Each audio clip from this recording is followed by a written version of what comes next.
Welcome to the Talent Time Machine, the podcast for talent leaders that takes you on a trip to the world of work 2050. We're going to think about the trends, possibilities, and new realities for talent. We know that purpose of our companies can be a powerful way to attract people. Today, we'll be exploring what that means for talent in 2050. Will environmental and social performance prove more of a magnet than a bigger paycheck? I'm Marissa, and I'm joined by Aubrey Blanche, a Yale and Stanford-educated consultant who advises on the design of employee experience and more equitable organizations. Welcome, Aubrey. Glad to have you today. Thank you so much for having me. I am so excited to be here. I am excited you're here too. And before we jump in, I wanted to take a minute to ask you a little bit about your background and also for you to talk a minute about your company, because it's a really interesting and unusual space to be in. So can you just tell us a little bit about how you got into what you're doing and what it means to advise on employee experience and equitable organizations? Yeah, absolutely. So I thought I was going to go be a professor. I went to go get a PhD, but like many people who end up in the tech industry, I dropped out. I did not know it was trendy. And I was in business development for a little while. But as I landed in tech as a queer, disabled Latina woman, I realized that it wasn't an industry that was really set up for me.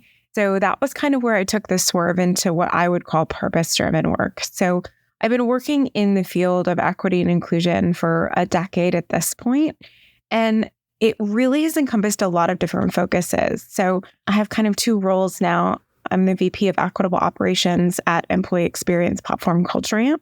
So I look after people operations, the formal equity and inclusion department, but also sustainability and the corporate foundation. And across all of those functions, we take a very human equity-led lens to what we do. So I'm still doing equity work, but in a broader set of contexts. And then in my side gig, I consult with companies on equity kind of in all aspects of organizational operations. So policies, communications, programs, leadership development.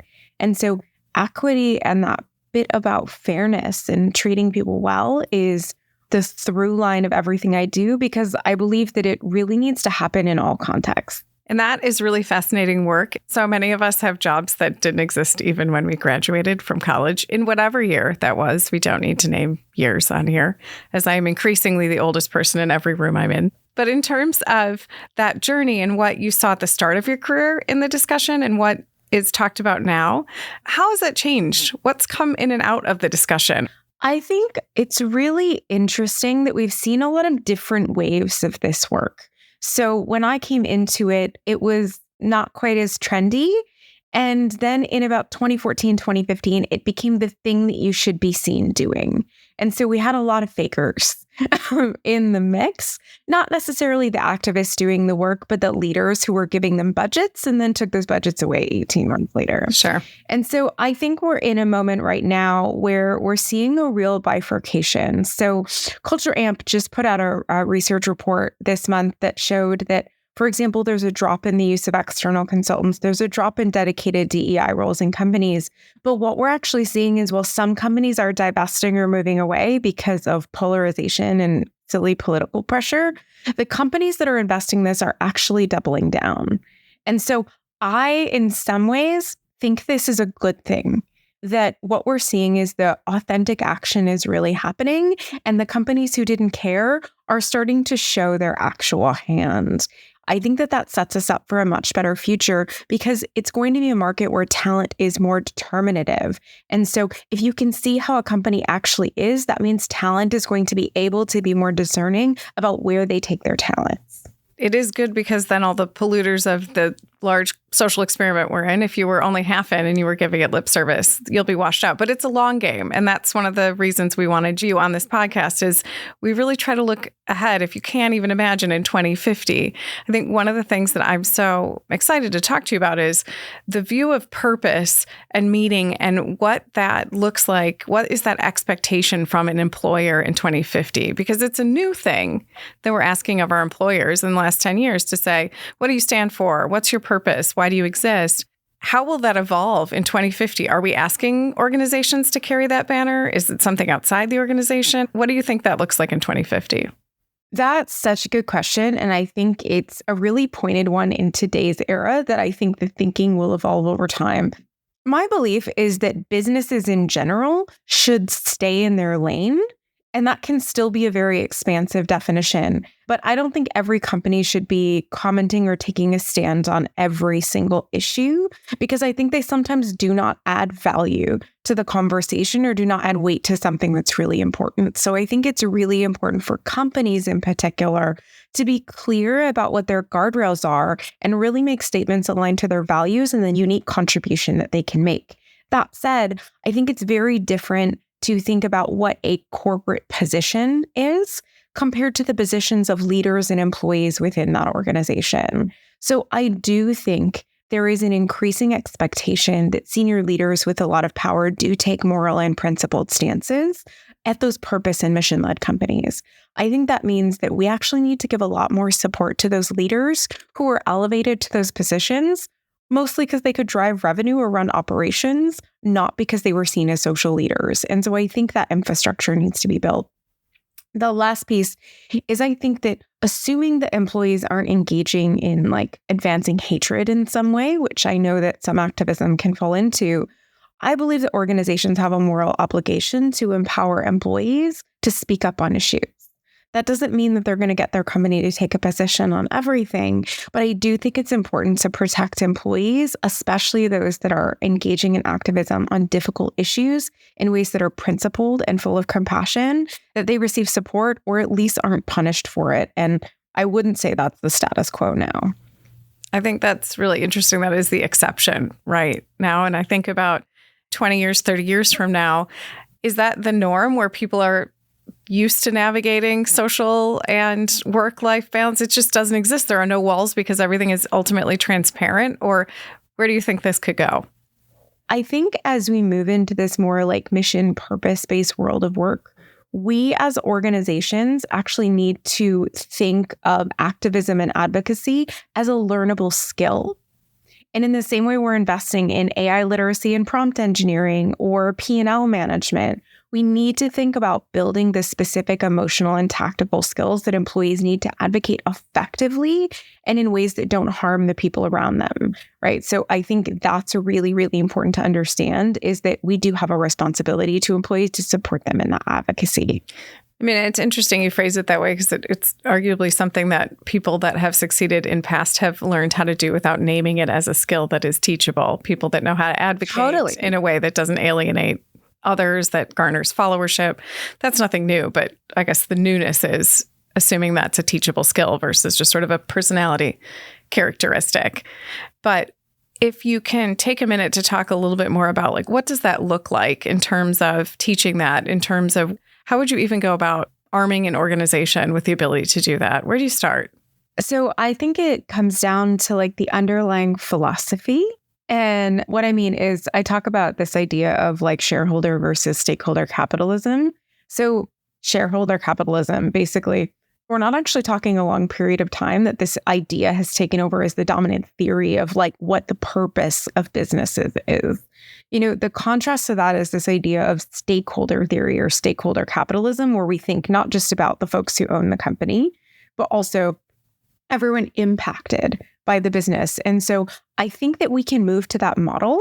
I think you can make a principled choice to run a business in that way. And I think there are models of that. And something that I've really learned from working at Culture Amp and watching Didier Elzinga, who's our CEO, do that. And I wouldn't say he's all the way over in the shareholder bucket, but what I've seen him do is taking some really principled stances on the way to run the business and been really clear about what those priorities are to investors so that investors that are principally aligned can make those financial investments. So I don't think there's inherent trade-off between financial performance and that. So one example of that is that Culture Amp is a venture-backed tech company, but we're also a B Corp, which is not usually what a B Corp looks like. And that was something that was done far before my time because Didier said, he often talks about, we love the business that we're in. We love being an employee experience. But he says that the contribution that Culture Amp's going to make is going to be more about how they've run the business than what business they're in.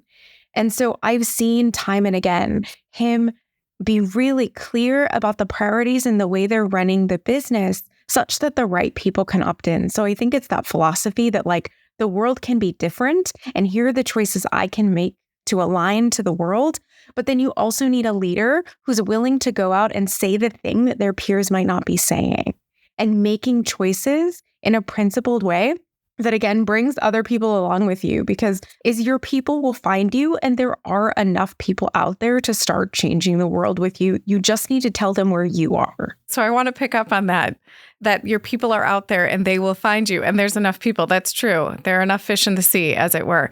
I really like the challenge to the how do leaders get into social issues? You're not talking about social issues at all. You're talking about personal principles or guiding principles for the way that you act in a company. And I think that's really meaningful.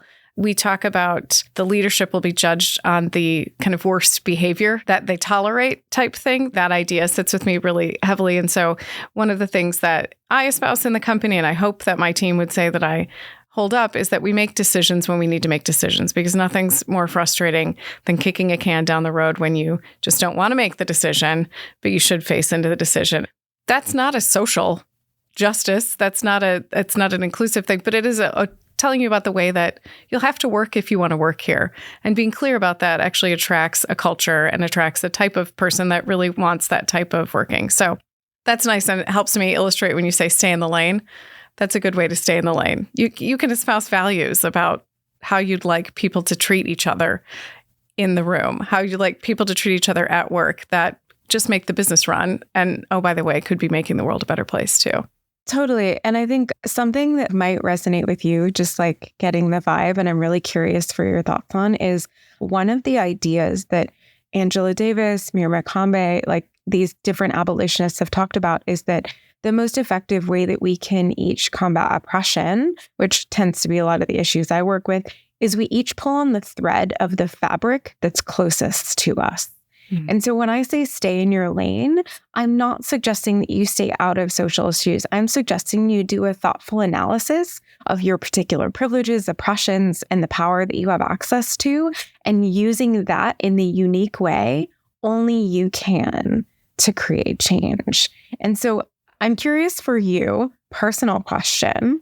Obviously, we're sitting here and you're doing amazing work talking about the future. But if there were one lane you felt like you played in really well or should play in, what would your lane be? Or what is one lane that you would define for yourself?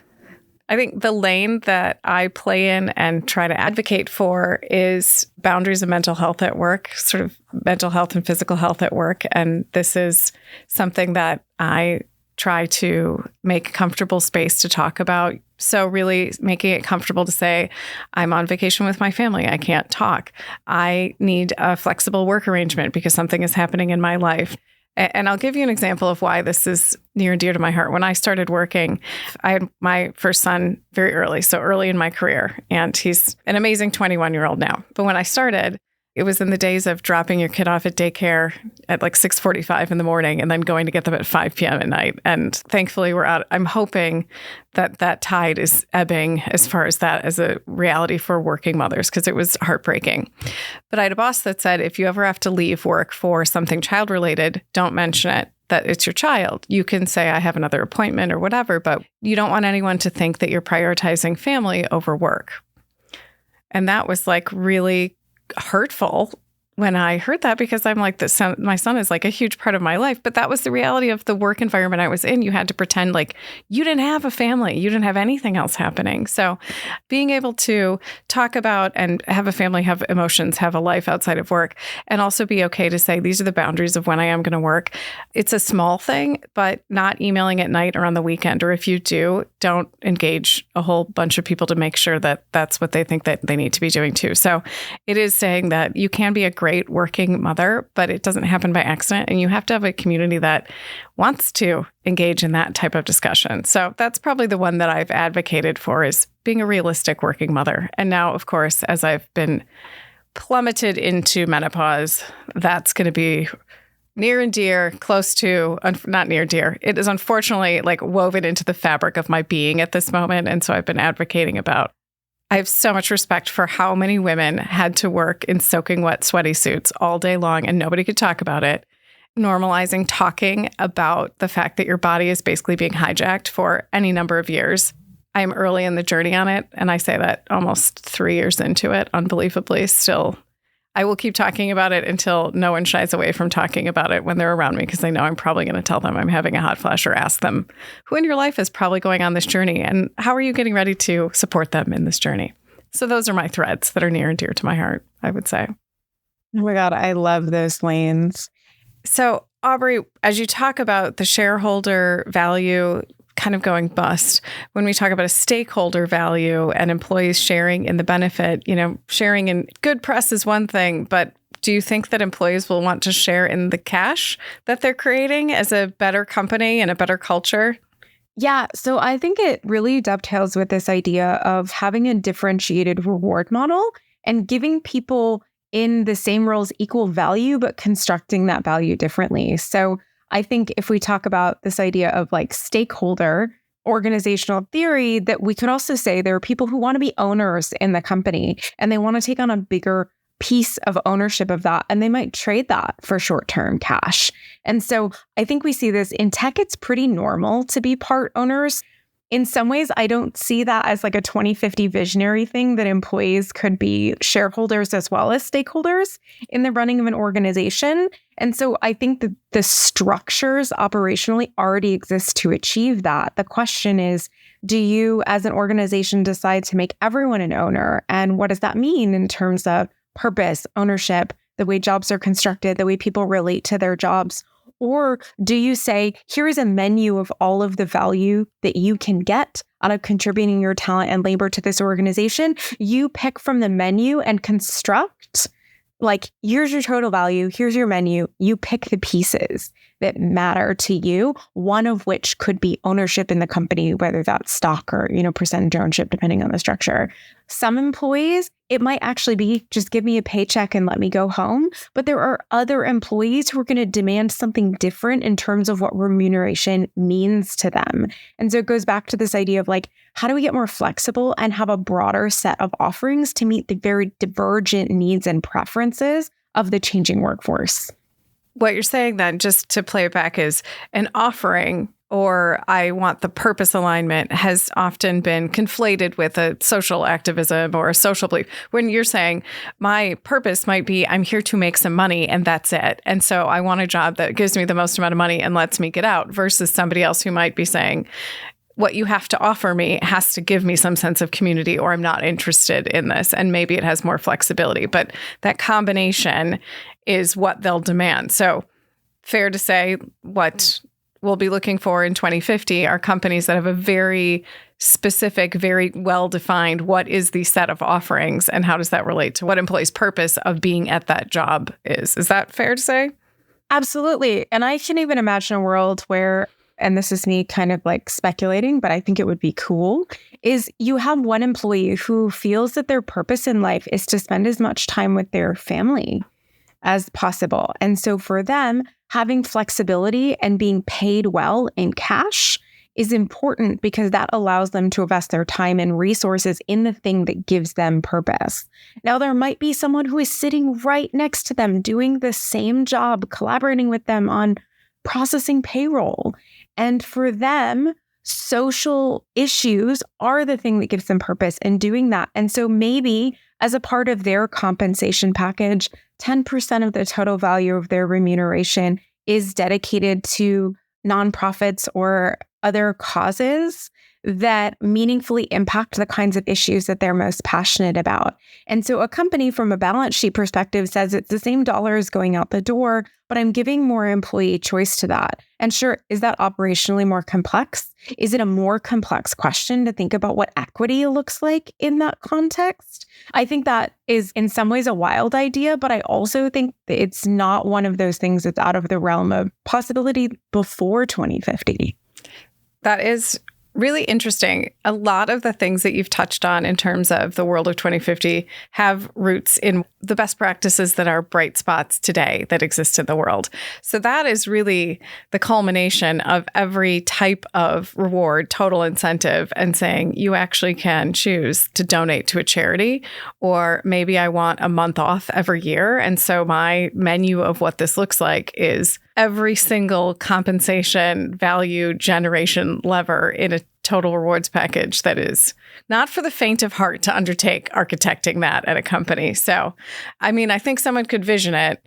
Pulling it off with all of the legislation might take till 2050, just trying to figure out how to make that work. Oh, absolutely. I think that it's going to take some visionaries to think about what could be possible, but kind of to the idea of everybody has a lane. It's also going to take some people who get in the weeds and are super operational and figure out how to turn that vision into something that equals a paycheck or a share option agreement or things like that. And so again, I go back to this idea that like it's going to take a team of people with really diverse skill sets to actually get to the future that I think we already have planted the seeds of. So if I have to pull that forward to say, we don't know anything about the future, right? There are no future facts, but in 2050, you better not think just a standard paycheck is going to cut it in terms of being compelling as an employer. That hopefully those days are long gone, that we're in a much different and better place. I think we can hope so, but I would say I'm optimistic about it. As someone who's in people ops and also equity, it's not an impossible operational question. So not everyone needs to be Patagonia to be an effective company in the future. You can drive real financial value through thinking about this combination of the give-get between employees and the workforce. The other point, just in terms of the added complexity, right now, we have more people over the age of 65 than under the age of 5 in the world, which is amazing to think about in 2050. Either we'll have people that have been working in their careers for over 60 years, or we'll have a very young workforce, or we'll have something in between. But we'll have certainly not even just personal choice, but personal ability to work in different ways as we have this very different demographic going in. So just one last question on kind of getting ready for 2050. How have you seen that multi-generational conversation really come up? And what are you seeing advocated for there to get ready for the future? So I would say, I'll tell you what I've seen, and then I tell you what I wish for, which is I've seen a lot of the multi-generational conversation focused on either the tension between the different needs or preferences of the different generations. And quite frankly, a lot of ageism. Certainly, you know, as generations get more progressive, there are certain limitations of previous generations, but there's also incredibly valuable contributions that come with wisdom. I'm really inspired by the way that Indigenous communities tend to see age, in that they see it as something valuable, and that people with more experience and more time on this earth have something really meaningful and important and crucial to contribute to those future generations. And so I think that moving to that kind of a philosophy, it changes how we think about it. Is sure, there might be things that certain generations are better at than others that are related to the time at which they come into the workforce. But how do we begin to parse out those things and find ways to get after them? And there's a line of research that I'm super interested in by this professor named David Gallinson. He has this book called Old Masters and Young Geniuses, where he talks about two different styles of like human creativity and innovation. He studied artists. And there's two types of innovators. There's experimental innovators who tend to make their big contributions at age 67, and they tend to do better by working as apprentices with masters. So they learn from older generations in really useful ways. And so I think finding ways to connect people intergenerationally, especially those that innovate in that way, is really powerful. The other innovator is called a conceptual innovator. They're younger, so their contributions tend to be in their late 20s, and they tend to benefit from being around other people like them in similar age cohorts. And so if we could typologize people and understand the way that we get the most out of their contributions in work, or quite frankly in the world, I think we would start to reduce the tension and the conflict that we're seeing, because we're going from a philosophy that everyone has something of value to offer, and it's incumbent on us to put them in the situation to express that. And so I think as we do that, a lot of the problems or challenges of this idea of the changing generational composition of the workforce become a lot less dire. That is a really great practical framework to think of that. And I really am excited because of the technology we have, and because physical ability will be taken off the table in a lot of professions as something that limits different generations from working, different abilities working in the workplace. And even things such as hearing loss. Like I have two parents that are in their 70s, and the change in their ability to even engage in conversation with hearing aids. Now hearing aids are like amazing these days. They're so much better than the old ones were. But that connection and ability to keep up with the pace of conversation, it is just tremendous. So again, fast forward 2050, hopefully we have the technology that even takes away some of that ageism through just making sure that everybody's abilities are more on a level playing field. And I know we are about at time, so I want to close with, first of all, thanking you for such an entertaining and fast-moving discussion. But I want to ask 4 stakeholders I have in my mind that I would love your, drop of wisdom. So like if you had one thing to say to each one of these 4 stakeholders in my life or in anyone else's life about getting ready, looking forward to 2050, but what can you do today to be ready for 2050? So if you're looking forward to 2050, what would you tell your board, your boss, your team that you lead, and your family? Board. Train them on sustainability and help them understand the existential risk to the world and the business that the climate poses and how relevant it is to everyone. My boss, I would say be really clear with your boss about your values and boundaries so they know the employee that they're getting. I can say that from experience. It works out well if you pick correctly. I think for your team, you are really clear with them about, as a leader, your accountabilities to them. So how they can hold you accountable, but what they're all entitled to from you as someone in a position of power over them. And then your family. Honestly, I think that celebrating the humanity in them and putting the time in to nourish those connections. If family is something that is important to you, I think it's really important as a queer person to put like an asterisk on family. That I don't mean necessarily people who are biologically related to you, but the people who like uplift you and bring you that sense of connection and fulfillment. So I think that's about seeing the beauty in them and taking the time to invest in it.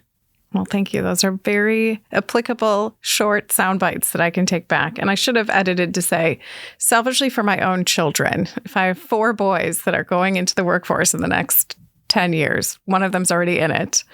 What would you say as young men coming into the workforce and getting ready for the new reality? What would you give them as a word of advice? So 1, the thing you walk by is the thing you tolerate and the world you create. And 2, as men in the world, you actually have an incredible amount of power to both imagine and create the world that you see. So be thoughtful of the access you have and figure out how to share it with others.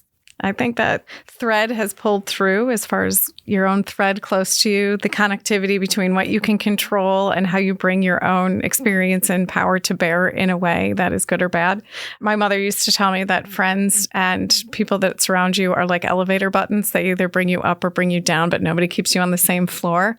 It's a shout out to Carolyn Patitucci right there. But that's a lot of what I hear kind of in this sentiment is nobody is a tourist in this world. You're impacting in one way or another. So thank you for this. And thank you so much for joining us.